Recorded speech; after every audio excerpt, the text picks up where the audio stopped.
आप सभी को मेरा नमस्कार। होप आप सभी अच्छे होंगे। आज की क्लास में हम स्टार्ट करने वाले हैं इलेक्ट्रोमैग्नेटिक थ्योरी को, ईएमटी को।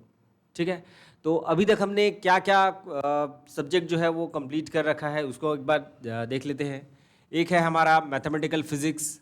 मैथमेटिकल फिजिक्स में आपका कुछ पोर्शन जो है वो छूटा हुआ है, 80% लगभग हमने कंप्लीट कर ली है। 20% का जो है वो छूटा हुआ है, उसको हम कंप्लीट करेंगे। नेक्स्ट है आपका क्वांटम मैकेनिक्स।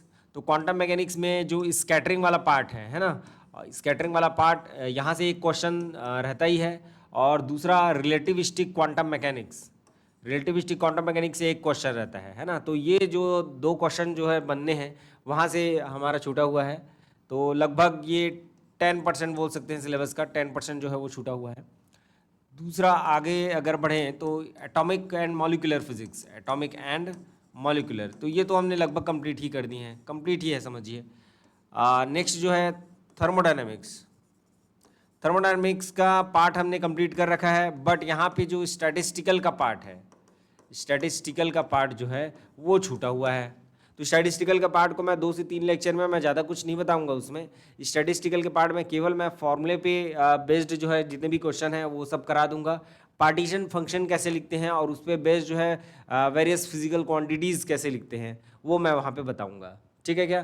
फिर 2 से 3 लेक्चर में ये जो है ख़त्म हो जाएगा आपका। देन नेक्स्ट है हमारा न्यूक्लियर फिजिक्स। न्यूक्लियर फिजिक्स को भी हमने, न्यूक्लियर एंड पार्टिकल फिजिक्स को भी हमने क्या कर रखा है, ख़त्म कर रखा है। तो लगभग number 1, number 2, number 3, number 4, number 5 subject जो है लगभग हमने कंप्लीट कर रखा है ना। और इसको जो थोड़ा थोड़ा जो बचा हुआ है वो मुश्किल से 6 से 7 लेक्चर में जो है ख़त्म हो जाएंगे। ठीक है क्या? देन नेक्स्ट है आपका जो इलेक्ट्रॉनिक्स का जो पार्ट है। ठीक है क्या? इलेक्ट्रॉनिक्स का पार्ट जो है ये भी आपका चालू हो गया है। हरी सर ले रहे हैं क्लास, कल एक क्लास हुई है आप लोग की। ठीक है क्या? तो इसको जो है आप लोग लाइव अटेंड कर सकते हैं, सर लाइव क्लास लेते हैं। ठीक है, ओके। देन नेक्स्ट जो है ईएमटी। ईएमटी देखिए, ये जो 3 पार्ट है जो आपका एमएमपी और ये हो गया क्यूएम और ये हमारा ईएमटी, ये जो 3 पार्ट जो है काफ़ी वास्ट हैं। ठीक है, ये तीनों पार्ट जो है काफ़ी वास्ट हैं। तो ईएमटी को जैसे हम लेके चल रहे हैं तो थोड़ा सा इसमें टाइम लगेगा इसको कंप्लीट करने में। ठीक है क्या? मैं कोशिश करूंगा जो जो इंपॉर्टेंट चीज़ें हैं केवल उसको हम यहाँ पे डिस्कस करें, बाकी चीज़ों को हम छोड़ दें। ठीक है क्या? ओके, तो ये तो हम स्टार्ट कर रहे हैं। उसके बाद एक और पार्ट आपका बच जाता है, वो है आपका सॉलिड स्टेट फिजिक्स का, सॉलिड स्टेट फिजिक्स और क्लासिकल मैकेनिक्स, क्लासिकल मैकेनिक्स। ठीक है, तो ये जो दोनों पार्ट हैं, है ना, ये वाला पार्ट मैं जो है नहीं करा पाऊंगा, ऐसा मुझे लग रहा है कि मैं नहीं करा पाऊँ इसको। ये दोनों पार्ट जो है मैं डेफिनेटली कराने वाला हूँ, है ना। ईएमटी जो है और आपका क्लासिकल मैकेनिक्स है, इसको मैं कराने वाला हूँ। इसके कुछ वीडियोस जो है वो मैं आप लोग को दे दूंगा, कुछ वीडियोस यहाँ पे मैं रिकॉर्ड कर दूंगा इसके लिए। किसके लिए? सॉलिड स्टेट फिजिक्स के लिए। मैं कोशिश करूंगा कि उसको कवर करने की, बट मुझे नहीं लग रहा है क्योंकि टाइम बहुत कम है। ठीक है, तो इसके लिए जो नोट्स जो आप लोग के पास अवेलेबल रहे, क्वेश्चन प्रैक्टिस जरूर करा दूंगा इसमें। सॉलिड स्टेट फिजिक्स में मैं क्वेश्चन प्रैक्टिस आप लोग को करा दूंगा। ईएमटी और क्लासिकल मैकेनिक्स ये 2 पार्ट जो हैं ये मैं कराने वाला हूँ। ठीक है क्या? आगे जो है इस महीने के एंड तक ये दोनों पार्ट जो है लगभग कंप्लीट होने के कगार पे रहेंगे। उसके बाद आपका जो 1 जुलाई से जो है हम क्वेश्चन प्रैक्टिस करेंगे। उससे पहले आप लोग क्वेश्चन प्रैक्टिस करते रहिए, है ना, क्वेश्चन प्रैक्टिस करते रहिए और साथ ही साथ जो कॉन्सेप्ट्स हैं उसको भी आप लोग पढ़ते रहिए। ठीक है क्या? चलिए देखते हैं, स्टार्ट करते हैं इलेक्ट्रोमैग्नेटिक थ्योरी, ईएमटी। ठीक है क्या? तो इसको हम 3 पार्ट में पढ़ने वाले हैं। ठीक है क्या? कौन सा है आपका? एक है आपका इलेक्ट्रोस्टैटिक, एक है आपका इलेक्ट्रोस्टैटिक, दूसरा है आपका मैग्नेटोस्टैटिक। मैग्नेटोस्टैटिक में मैं मैग्नेटिक इफेक्ट ऑफ करंट को भी इंक्लूड कर रहा हूँ, है ना, मैग्नेटोस्टैटिक। और नंबर 3 है आपका that is EM wave, EM wave. ठीक है क्या? ओके, तो चलिए देखते हैं हम इलेक्ट्रोस्टैटिक में क्या पढ़ने वाले हैं। ठीक है, तो इलेक्ट्रोस्टैटिक में इलेक्ट्रोस्टैटिक जो स्टडी जो होता है उसमें हम क्या कंसिडर करते हैं कि हमारे पास सपोज कोई चार्ज है और चार्ज अगर रेस्ट पे है, तो चार्ज अगर रेस्ट पे है तो क्या होगा, ये चार्ज क्या प्रोड्यूस करेगा आपका, केवल और केवल इलेक्ट्रिक फील्ड प्रोड्यूस करेगा, जिसको हम स्टैटिक इलेक्ट्रिक फील्ड बोल सकते हैं। क्या प्रोड्यूस करेगा? स्टैटिक इलेक्ट्रिक फील्ड प्रोड्यूस करेगा। ठीक है क्या। चार्ज अगर स्टेशनरी मोड पे है या बोल सकते हैं रेस्ट पे है, तो उससे क्या प्रोड्यूस होगा, केवल आपका इलेक्ट्रिक फील्ड प्रोड्यूस होगा, जिसको हम क्या बोलते हैं, स्टैटिक इलेक्ट्रिक फील्ड बोलेंगे। अब अगर मान लिया जाए कि ये चार्ज जो है अगर मोशन करना चालू कर दिया, ये चार्ज जो है क्या करना चालू कर दिया, मोशन करना चालू कर दिया, अगर यूनिफॉर्म स्पीड से या यूनिफॉर्म वेलोसिटी से ये क्या कर रहा है आपका, ये मूव कर रहा है। ठीक है, तो यूनिफॉर्म वेलोसिटी से अगर मूव कर रहा है तो क्या होगा, चार्ज अगर मूव कर रहा है तो क्या होगा, करंट प्रोड्यूस होगा। क्या प्रोड्यूस होगा, आपका करंट प्रोड्यूस होगा। और ये जो करंट प्रोड्यूस होगा ये आपका स्टैटिक करंट होगा। कौन सा प्रोड्यूस होगा, यहाँ पे स्टैटिक करंट प्रोड्यूस होगा, स्टैटिक करंट प्रोड्यूस होगा। चार्ज अगर स्टेशनरी मोड पे है तो क्या प्रोड्यूस होगा, आपका इलेक्ट्रिक फील्ड प्रोड्यूस होगा ओनली, जो कि हम किसको क्या बोलेंगे, स्टैटिक इलेक्ट्रिक फील्ड कहेंगे। अगर चार्ज अगर मोशन करना चालू कर दिया तो उसके कारण क्या प्रोड्यूस होगा, आपका करंट प्रोड्यूस होगा। और करंट क्या होगा, आपका स्टैटिक करंट होगा। क्या होगा, स्टैटिक करंट होगा। अब ये जो स्टैटिक करंट है ये क्या प्रोड्यूस करेगा, मैग्नेटिक फील्ड प्रोड्यूस करेगा। क्या प्रोड्यूस करेगा, मैग्नेटिक फील्ड प्रोड्यूस करेगा। और ये जो मैग्नेटिक फील्ड है ये क्या होगा, आपका स्टैटिक मैग्नेटिक फील्ड होगा, स्टैटिक मैग्नेटिक फील्ड होगा। ये जो मैग्नेटिक फील्ड है वो क्या होगा, स्टैटिक मैग्नेटिक फील्ड हो गया। इसका मतलब क्या है कि सपोज अगर कोई चार्ज जो है अगर यूनिफॉर्म स्पीड से या बोल सकते हैं कांस्टेंट स्पीड से अगर मूव कर रहा है तो उसके कारण करंट प्रोड्यूस होता है, और जिसके कारण स्टैटिक मैग्नेटिक फील्ड जो है वो क्या होता है, प्रोड्यूस होता है। ठीक है क्या। चलिए देन नेक्स्ट, अगर चार्ज को हम एक्सेलरेट करना चालू कर दें, अगर चार्ज को हमने क्या किया, एक्सेलरेट किया, चार्ज को हमने क्या कर दिया, इस बार एक्सेलरेट कर दिया, तो एक्सेलरेट जब होगा तो क्या प्रोड्यूस होगा, आपका टाइम डिपेंडेंट करेंट, है ना। ये क्या प्रोड्यूस होगा, टाइम डिपेंडेंट करेंट प्रोड्यूस होगा, टाइम डिपेंडेंट करेंट प्रोड्यूस होगा। ठीक है, तो एक्सेलरेट होगा चार्ज जो है तो क्या प्रोड्यूस होगा, आपका टाइम डिपेंडेंट करंट प्रोड्यूस होगा। और इस टाइम डिपेंडेंट करंट के कारण क्या प्रोड्यूस होगा, आपका time dependent magnetic field, time varying, ऐसा लिख दीजिए इसको, टाइम वेराइंग मैग्नेटिक फील्ड। ठीक है क्या।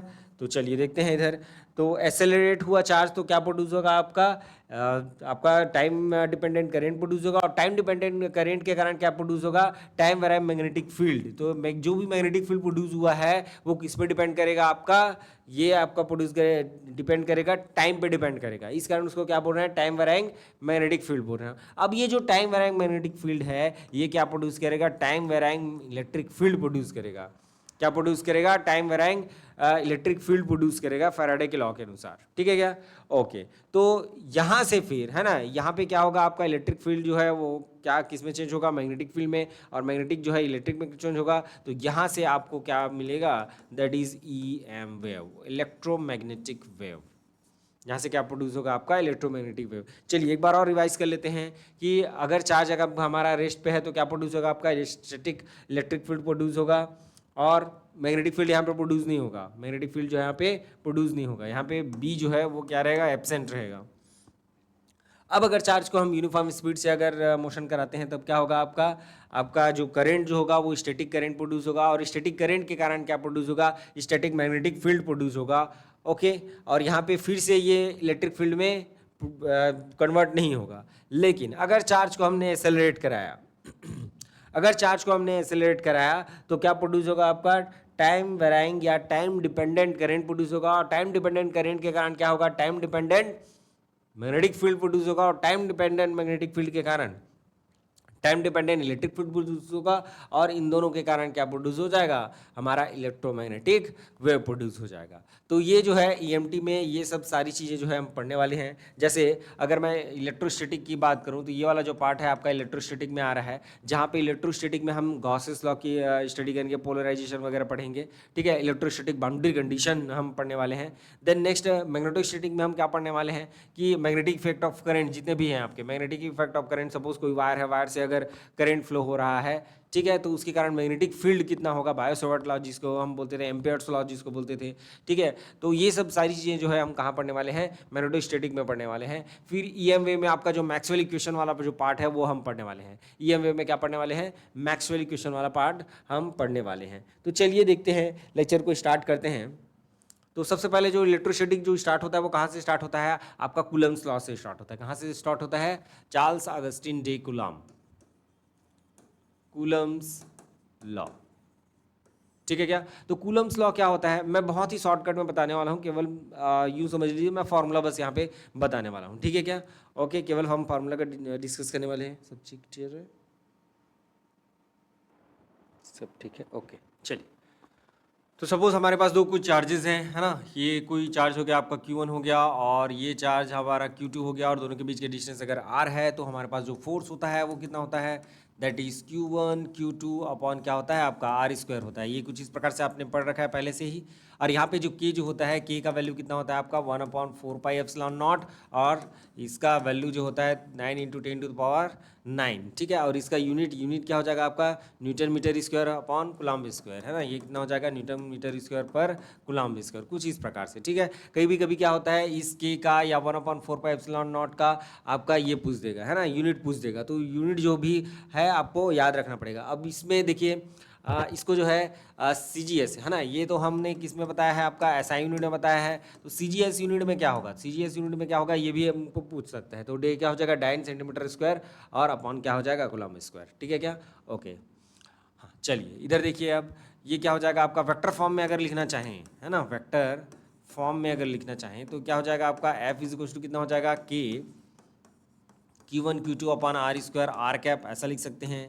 या F = क्या लिख सकते हैं आप, कि Q1 Q2 R bar upon कितना हो जाएगा, R क्यूब हो जाएगा। ये कुछ इस प्रकार से आप क्या कर सकते हैं, लिख सकते हैं, ठीक है क्या, ओके। ये न्यूटन हो गया, है ना, किस में रहेगा, ये न्यूटन रहेगा या डायन रहेगा, जैसे भी आप लिखना चाहें, ठीक है क्या। चलिए अब इसके एप्लीकेशन वाला पार्ट देखिए।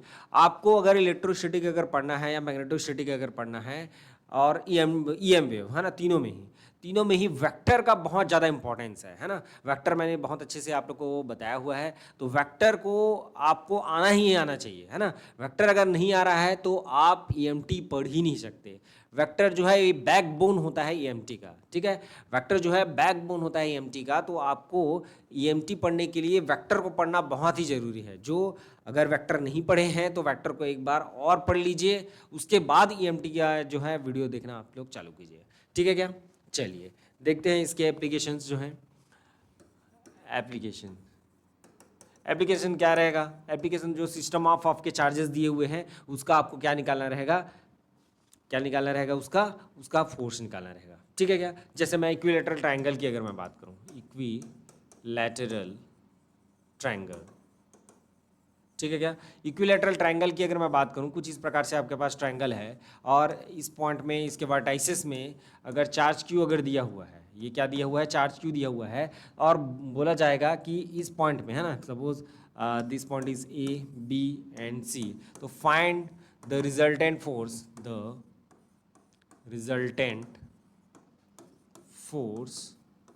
एट पॉइंट C, ये कुछ इस प्रकार से, ठीक है क्या। और इन सब के बीच का डिस्टेंस सपोज A दिया हुआ है, ये पहले से आपको दिया हुआ है, ठीक है क्या।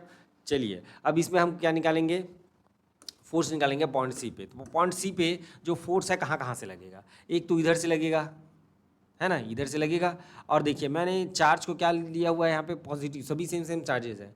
तो देखिए ये जो कूलम्ब फोर्स जो होगा, है ना, ये जो कूलम्ब फोर्स जो होगा,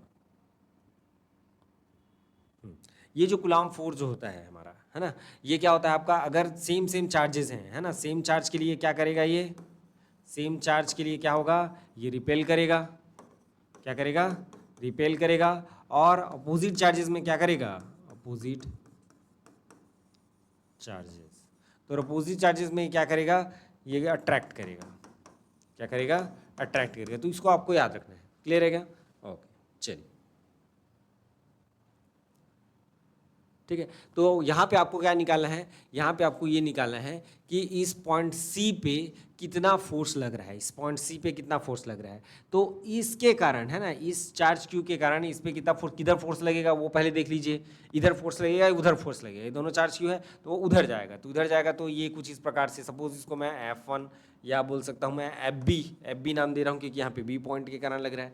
और यहाँ पे क्या हो जाएगा आपका, इधर फोर्स लगेगा कि इधर फोर्स लगेगा, इधर नीचे की ओर लगेगा, ये कुछ इस प्रकार से। ये FA हो गया आपका, ठीक है क्या। ये क्या होगा, दोनों सेम चार्जेस हैं तो ये क्या करेगा, रिपेल करेगा, तो इधर आएगा, ठीक है क्या, ये क्लियर है। अब देखिए ये इक्विलेटरल ट्रायंगल है करके बोला है, इक्विलेटरल ट्रायंगल है, इसका मतलब क्या है, ये 60 डिग्री है, अगर ये 60 डिग्री है तो ये भी कितना होगा आपका 60 डिग्री होगा। क्लियर है। अब चलिए देखिए ये कंपोनेंट करना हमने वेक्टर में सीखा हुआ है। देखिए फर्स्ट क्वेश्चन से ही ये जो है वेक्टर जो है आपका आ गया है ना। चलिए देखिए इधर ये क्या हो जाएगा आपका, ये जो आपका कंपोनेंट हो जाएगा है ना, ये दो कंपोनेंट में लेते हैं, ये जो एफ ए जो है उसका इधर वाला कंपोनेंट क्या हो जाएगा आपका, ये के वाला कंपोनेंट मिलेगा और ये के वाला कंपोनेंट मिलेगा, तो ये आपका कितना डिग्री है 60 डिग्री है, तो ये कितना हो जाएगा आपका एफ ए कॉज 60 डिग्री हो जाएगा, और इधर क्या हो जाएगा एफ ए साइन 60 डिग्री। ये क्लियर है क्या। ठीक है, अब देखते हैं यहाँ पे ये हमारा जो एफ ए है वो कितना है, एफ ए इक्वल टू कितना है आपका के क्यू स्क्वायर अपॉन कितना हो जाएगा ए स्क्वायर, के क्यू स्क्वायर दिख रहा है ना, ये के क्यू स्क्वायर अपॉन, हाँ दिख रहा है, के क्यू स्क्वायर अपॉन कितना हो जाएगा ए स्क्वायर हो जाएगा। देन दूसरा आपका एफ बी कितना है आपका, ये भी के क्यू स्क्वायर अपॉन ए स्क्वायर है, के क्यू स्क्वायर अपॉन ए स्क्वायर होगा। ठीक है, देन क्या हो जाएगा आपका, ये जो एफ ए जो है वो एफ बी के बराबर है, एफ ए जो है किसके बराबर है, एफ बी के बराबर है। तो चलिए देख लेते हैं इधर, तो एक्स के डायरेक्शन में कितना फोर्स लग रहा है, एक्स के डायरेक्शन में कितना फोर्स लग रहा है, देखिए यार मैं ओवरऑल लिख लेता हूँ जो फोर्स लग रहा है, that is F x I plus क्या कितना हो जाएगा आपका एफ वाई जे। देखिए मैं वेक्टर फॉर्म में निकाल रहा हूँ है ना, फोर्स को मैं वेक्टर फॉर्म में निकाल रहा हूँ, फिर उसका मैं क्या ले लूँगा मैग्नीट्यूड ले लूँगा, तो क्या निकल जाएगा, जो रिजल्टेंट जो फोर्स है वो निकल जाएगा। ठीक है क्या, तो एफ एक्स के इस डायरेक्शन में कितना है आपका, that is F A cos 60 degree, F B plus F A cos 60 degree, ये हो गया क्या आपका, ये आई कैप है, देन प्लस ये कितना हो जाएगा आपका, दैट इज हाँ ये वाला है ना, ये कितना हो जाएगा आपका F A sine 60 degree J cap, ये कुछ इस प्रकार से।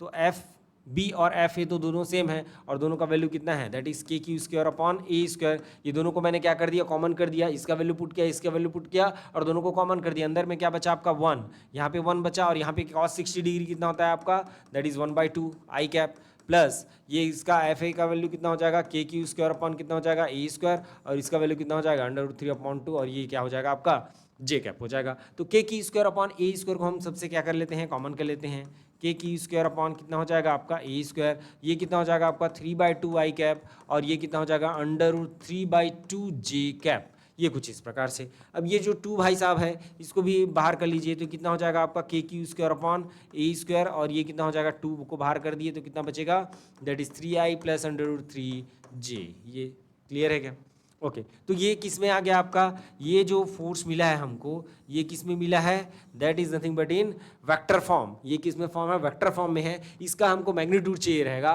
तो मैग्नीट्यूड कैसे निकालते हैं हम, मैग्नीट्यूड कैसे निकालेंगे, तो मैग्नीट्यूड निकालने के लिए क्या कर देते हैं हम, इसको एफ बार ऐसा हो जाएगा, और ये मैग्नीट्यूड का इसका क्या हो जाता है, जैसे कोई वेक्टर है आपके पास, कोई वेक्टर है suppose R bar equal to अगर X I plus Y J अगर है, तो आर का बार मॉड, आर का मॉड क्या हो जाता है, that is under root of that is X square plus Y square, और जो भी यहाँ पे अगर मान लिया जाए इसमें अगर ए ऐसा है तो ये तो पूरा बाहर ही निकल जाता है आपका ए जो है ना, ये जो कॉन्स्टेंट अगर ए अगर सामने में मिल रहा है हमको, ये हमने रुको आर बार इक्वल टू अगर ए कर दिया ए इंटू दिस, तो ये क्या हो जाएगा A under root A X square plus Y square. तो ठीक वैसे ही आपका ये वाला पार्ट तो सेफ रहेगा कि क्यू स्क्वायर अपॉन ए स्क्वायर, और ये अंडर रूट में कितना हो जाएगा 9 + 3 कितना हो जाएगा 9 + 3, तो कितना हो जाएगा आपका अंडर रूट कितना हो गया 12 हो गया अपॉन ये 2 भी था क्या, ओके 2a स्क्वायर, और ये कितना हो जाएगा क्यू के स्क्वायर, तो ये हो जाएगा आपका answer.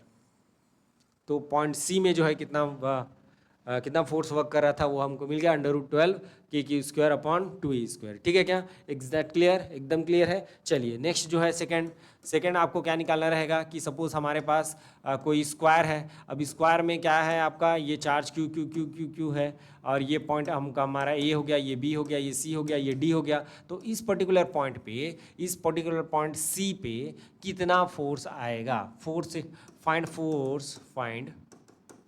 Force at point C. ठीक है क्या, ये हो गया आपका डिस्टेंस जो है ए है ना, सपोज इसमें भी डिस्टेंस आप क्या मान लीजिए ए मान लीजिए। यहाँ तक क्लियर है क्या, एकदम क्रिस्टल क्लियर है कैसे फोर्स का हम निकालेंगे यहाँ पे वैल्यूज जो हैं। चलिए ये क्वेश्चन है आप लोग के लिए, 4 charges placed at the corner of the square as shown in figure, find the value of Q if the net force at any charge Q is 0। Okay, चलिए देखिए यहाँ पे पूछा है find the value of Q, है ना, ये पूछा हुआ है वैल्यू ऑफ Q को आपको पूछा हुआ है कि भैया वैल्यू Q का कितना है। The net force at any charge Q is 0, है ना। इस Q पॉइंट पे चार्ज जो है वो क्या हो जाएगा आपका 0 हो जाएगा, नेट फोर्स क्या होगा आपका 0 हो जाएगा। ओके, तो चलिए यहाँ पे हम बात करने वाले हैं Q को हम थोड़ा बगल डाल देते हैं। तो इस पॉइंट पे बात करेंगे तो देखिए इसके कारण फोर्स जो है किधर लगेगा, दोनों सेम सेम चार्जेस हैं, मतलब पॉजिटिव पॉजिटिव हैं, पॉजिटिव पॉजिटिव हैं तो इस पर इधर रिपेल लगेगा, इसके कारण इधर रिपेल लगेगा, तो इसको मैं एफ क्यू नाम दे दूँ, इसको भी एफ क्यू नाम दे दूँ क्योंकि क्यू क्यू के कारण लग रहा है, और ये क्यू के कारण जो लगेगा उसको मैं इधर डिनोट करूँगा, that is F Q. Clear है क्या? ठीक, ओके। तो यहाँ पे ये क्या बोल रहा है, स्क्वायर है तो सपोज ये डिस्टेंस को हम क्या ले लेते हैं, ए ले लेते हैं, ठीक है। और इन दोनों के बीच का डिस्टेंस कितना हो जाएगा, अगर ये ए है तो ये कितना हो जाएगा √2a हो जाएगा, ठीक है। अब यहाँ पे देखते हैं कि हमारा जो एफ क्यू जो है वो कितना होगा, दैट इज़ के क्यू क्यू अपॉन, ये देखिए के क्यू क्यू, यहाँ पे क्यू है ना आपका, तो ये कितना हो जाएगा आपका, दैट इज़ ए स्क्वायर, ठीक है। और नेक्स्ट है आपका एफ क्यू, स्मॉल क्यू वाला कितना हो जाएगा, देखिए डिस्टेंस कितना हो जाएगा आपका के क्यू स्क्वायर अपॉन कितना हो जाएगा √2a का स्क्वायर, तो ये कितना मिलेगा आपको, that is K Q square upon 2a square.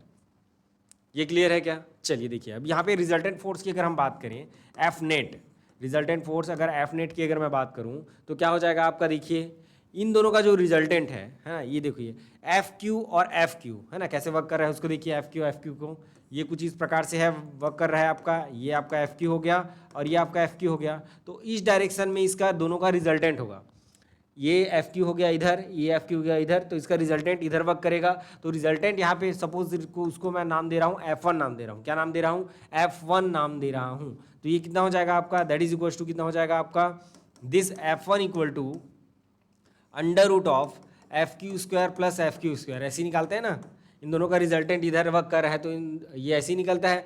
आप लोग parallelogram law of factor addition पढ़े होगे, उसमें क्या होता है, रिजल्टेंट जो है √ऑफ A square plus B square plus 2ab cos theta, यही पढ़ते थे ना, ये रिजल्टेंट निकलता था। तो कॉस थीटा, यहाँ पे थीटा कितना है, दोनों के बीच का एंगल 90 डिग्री है, 90 डिग्री है तो कॉस 0 हो जाएगा, है ना, कॉस 90 कितना हो जाएगा 0 हो जाएगा, तो ये वाला टर्म नहीं रहेगा, तो √a square plus B square बस रहेगा, तो ये F Q square plus F Q square, ठीक है क्या। तो ये कितना मिल जाएगा आपका √2 एफ क्यू, कितना मिल जाएगा, ये F1 जो है कितना मिल गया √f क्यू। यहाँ तक क्लियर है क्या? यहाँ तक क्लियर है, चलिए ओके।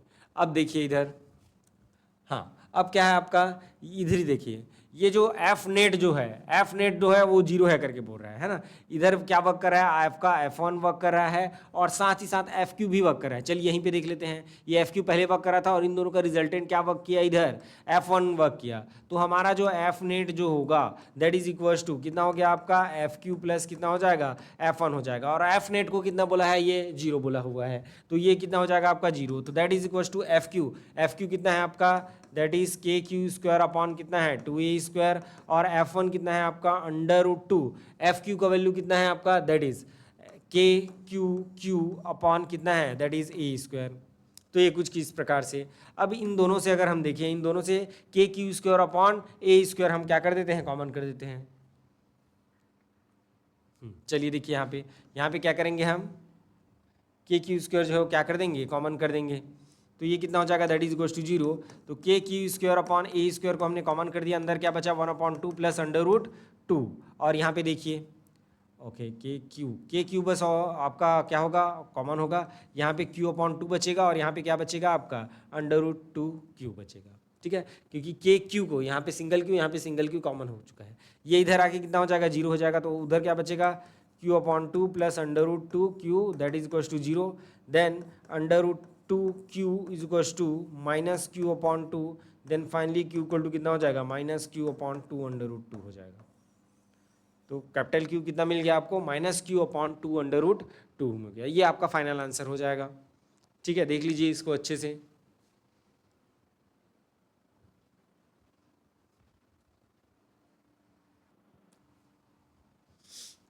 चलिए सेकंड केस देखते हैं यूनिफॉर्म रॉड का। यूनिफॉर्म रॉड है हमारा, सपोज हमारे पास ये कुछ इस प्रकार से वर्टिकल यूनिफॉर्म रॉड, राइट, ठीक है, ओके। और इसका जो आपका लीनियर चार्ज डेंसिटी वो कितना है आपका लैम्डा है, ओके। और इसका सपोज पॉइंट एक्स डिस्टेंस में कोई पॉइंट पी है और इस पर्टिकुलर पॉइंट पे हमको क्या निकालना है, इसका इलेक्ट्रिक फील्ड निकालना है, ठीक है क्या। तो उसके लिए हम सबसे पहले हम मान लेते हैं कि ये आपका क्या है, डी एक्स लेंथ है, या इसको ये वाला लेंथ अगर कैपिटल एल है, यहाँ से यहाँ तक अगर हम लेंथ एल मान रहे हैं, तो सपोज ये कितना हो गया आपका डी एल हो गया, तो इसमें जो चार्ज होगा कितना होगा, डी क्यू होगा, ठीक है क्या। तो इसके कारण इलेक्ट्रिक फील्ड जो है कुछ इस प्रकार से इधर जाएगा, ठीक है। अब मैं इसमें अगर एंगल निकालूं तो सपोज अगर ये एंगल थीटा है तो ये एंगल भी कितना हो जाएगा, थीटा हो जाएगा। तो ये जो देखिए स्मॉल आपका चार्ज है, तो इसके लिए स्मॉल क्या होगा आपका इलेक्ट्रिक फील्ड होगा, ये कुछ इस प्रकार से, राइट। तो ये अगर देखिए इसका कंपोनेंट अगर निकालूं इधर तो कितना मिल जाएगा, एक्स की डायरेक्शन में आपका डी कॉस थीटा, ये कुछ इस प्रकार से ले रहे हैं, इधर एक्स ले रहे हैं और इधर वाई ले रहे हैं, तो ये इधर क्या आ जाएगा आपका, that is D E sine theta, उधर कितना हो जाएगा डी ई कॉस थीटा, और इधर क्या आ जाएगा आपका डी ई साइन थीटा हो जाएगा। तो इसमें जो हमको नेट जो मिलता है, ई नेट जो मिलता है, नेट इलेक्ट्रिक फील्ड, देखिए इसका डेरिवेशन भी कर सकते हैं, ठीक है क्या,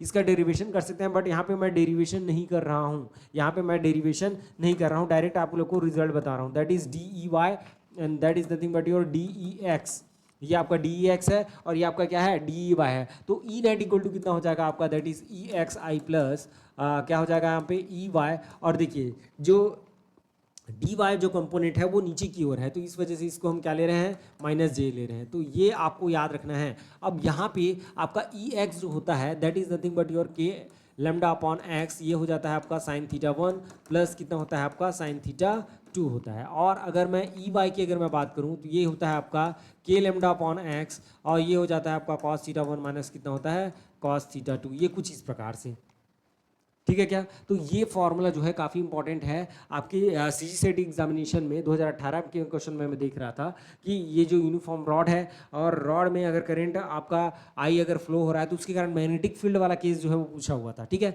तो यहाँ पे इलेक्ट्रिक फील्ड वाला केस भी आपको पूछा जा सकता है, ठीक है क्या, ओके। तो ये कुछ प्रकार से आप याद रखेंगे, इसका मैं एप्लीकेशन अभी बताने वाला हूँ, ठीक है, क्या क्या एप्लीकेशन है।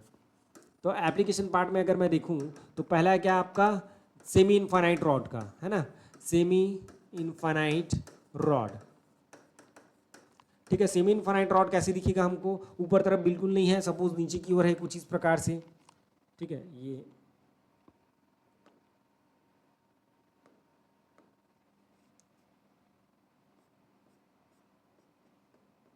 ये सेमी इनफाइनाइट है भाई, है ना, यस सेमी इनफाइनाइट। तो ये सपोज आपका क्या है, आपका पॉइंट पी है और ये डिस्टेंस एक्स हो गया, तो इसके कारण यहाँ पे इलेक्ट्रिक फील्ड कितना होगा, सेमी इनफाइनाइट मतलब समझ रहे हो, एक तरफ इनफाइनाइट है एक तरफ बिल्कुल नहीं है, मतलब बीच से उसको काट दिया गया है। अभी जो सेमी यहाँ पे हमने रॉड जो लिया था, है ना, इधर ये सपोज इनफाइनाइट की ओर जा रहा है, इधर इनफाइनाइट की ओर जा रहा है, तो हमने क्या करते हैं बीच से काट दिया, तो ऊपर वाला खत्म हो गया, केवल नीचे वाला बस है, ठीक है क्या, ओके। तो आप इसको उल्टा भी ले सकते हो, उल्टा कैसे, ऊपर की ओर है और नीचे की ओर नहीं है, ये पॉइंट पी हो गया, नीचे की ओर नहीं है, कुछ इस प्रकार से भी ले सकते हो, ठीक है क्या। तो हम इसको कंसीडर करते हैं। यहाँ पे देखेंगे आप जो यहाँ पे थीटा, देखिए यहाँ पे जो हमने लिया है ना, ये जो थीटा 1 और थीटा 2 क्या था, यहाँ पे ये हमारा रॉड है, सपोज ये हमारा क्या है, रॉड है। तो ये जो एंगल जो बना रहा है ना, ये एंगल जो बना रहा है that is theta 2 and that is your theta 1।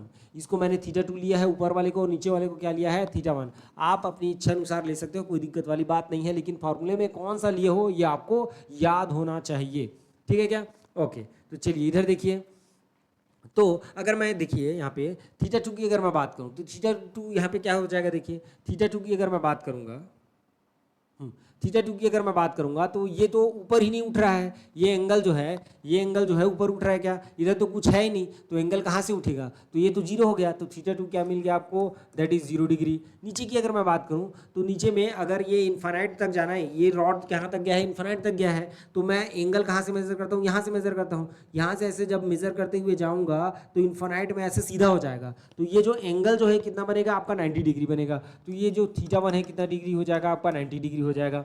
तो यहाँ पे जो हमारा ई एक्स जो है, ई एक्स कितना मिलेगा उसको देख लेते हैं, और ई वाई कितना मिलेगा वो उसको देख लेते हैं। इसको आप लोग कीजिएगा, है ना, ये वाला पार्ट जो है आप कीजिएगा, इसको मैं हटा देता हूँ। अब चलिए देखिए ई एक्स वाला क्या मिलेगा आपको, that is nothing but your के लेमडा अपॉन एक्स, और अंदर क्या बचेगा sine theta 1 plus sine theta 2, ये कुछ इस प्रकार से। देन के लेमडा अपॉन एक्स कितना हो जाएगा आपका साइन थीटा वन कितना है आपका दैट इज 90, तो साइन कितना डिग्री हो जाएगा 90 डिग्री, और साइन कितना हो जाएगा 0 डिग्री, तो साइन 90 कितना हो जाएगा 1 हो जाएगा, और वो कितना हो जाएगा 0 हो जाएगा, तो के लेमडा अपॉन क्या बच जाएगा एक्स बच जाएगा, तो ई एक्स हमको मिल जाएगा that is K lambda upon X. Then next अगर मैं बात करूं that is E Y equal to कितना हो जाएगा आपका K lambda upon X that is cos theta 1 minus cos theta 2, ठीक है, cos theta 1 minus cos theta 2, then कितना हो जाएगा आपका K lambda upon X, cos theta 1 कितना है आपका that is 90 degree, cos 90 degree plus कितना हो जाएगा सॉरी माइनस कितना हो जाएगा आपका, ये माइनस है ना, माइनस cos 0 डिग्री, तो ये कितना हो जाएगा आपका फाइनली अगर मैं बात करूँ तो के lambda upon X cos 90 degree is 0 that is -1, तो कितना मिलेगा -1, तो कितना मिल जाएगा आपका माइनस के लेमडा अपॉन एक्स, तो ये आपका ई वाई मिल गया आपको, ई एक्स मिल गया, क्या क्या मिल गया ई वाई मिल गया, और क्या मिल गया आपको ई एक्स मिल गया, ये कुछ इस प्रकार से, ठीक है क्या। अब हमको क्या निकालना है, हमको ई नेट निकालना है,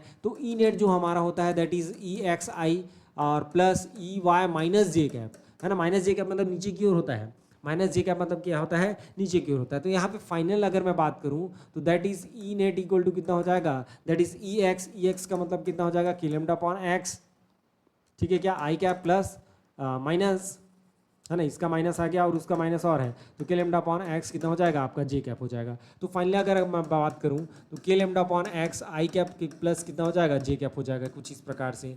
और अगर मैं मॉड अगर निकाल दूं, है ना, ये तो आपका वेक्टर फॉर्म है, ये आपका वेक्टर फॉर्म हो गया, ये आपका वेक्टर फॉर्म में आपको मिल गया है, ये कुछ इस प्रकार से, ठीक है। अगर मॉड फॉर्म में अगर मैं निकालूं तो मॉड फॉर्म में कितना हो जाएगा ये के लेमडा अपॉन क्या एक्स, और ये कितना हो जाएगा √2, तो √2 के लेमडा अपॉन एक्स हो जाएगा, ये क्या हो जाएगा √2 के लेमडा अपॉन एक्स। तो सेमी इनफाइनाइट रॉड का जो इलेक्ट्रिक फील्ड जो मिलता है वो हमको क्या मिलता है √2 के लेमडा अपॉन एक्स, ठीक है क्या, ओके। चलिए दूसरा देखते हैं, अगर बोथ साइड जो है इनफाइनाइट हो गया, है ना, दूसरा क्या देखते हैं फॉर इनफाइनाइट रॉड, है ना, केस टू हम देख लेते हैं फॉर इनफाइनाइट रॉड,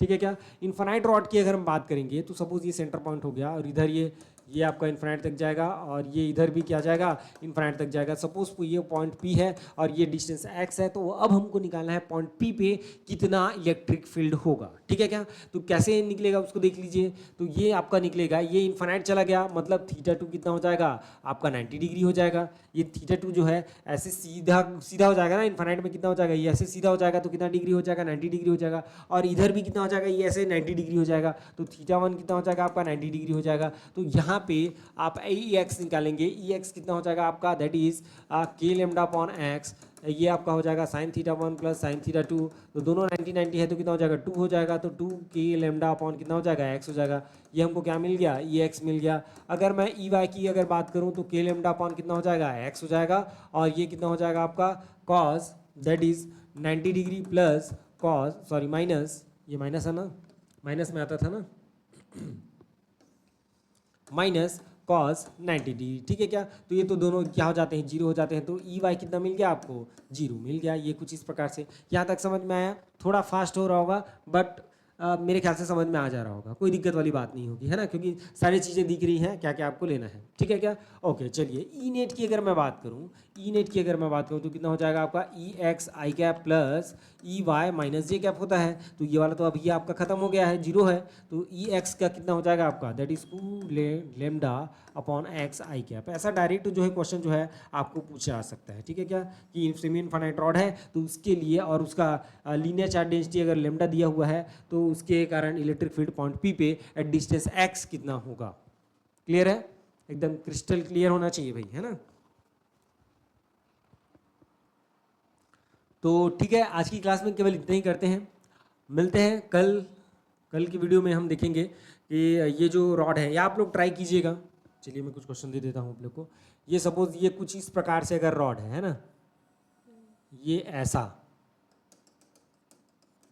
तो भैया इसके लिए कितना होगा, ये पॉइंट कितना हो गया पी हो गया, इस पॉइंट पी पे इस रॉड के लिए दैट इज लेमडा, है ना, ये क्या है आपका that is lambda and this is your radius, तो इसके लिए कितना होगा वो आप निकालिएगा। दूसरा आप निकालिएगा ये अगर सेमी सर्कुलर अगर रॉड है तो उसके लिए कितना होगा, ये आपका कोई पॉइंट पी हो गया, इस पॉइंट पी के लिए कितना होगा, उसको आप निकालिएगा, ठीक है क्या। इसमें भी आपका जो रेडियस जो है कितना है, आपका ए दिया हुआ है। इन दोनों के लिए आप जो है ट्राई कीजिएगा, बहुत ईजी है। और लास्ट में आप ट्राई कर लीजिएगा किसके लिए, सर्कुलर के लिए। जैसा इस पॉइंट पी पे आपका कितना इलेक्ट्रिक फील्ड होगा, दैट इज ए और दैट इज पी। तो यहाँ पे इलेक्ट्रिक फील्ड कितना होगा ये आपको निकालने हैं, ठीक है क्या। आप लोग निकाल के इसको कोशिश कीजिएगा। मैं EMT बहुत ही स्पीड में कराऊंगा, आप लोग को उसको अच्छे से समझना होगा। अगर एक बार में समझ में नहीं आता है तो दोबारा आप वीडियो को देखिएगा, ठीक है क्या। Okay, thank you.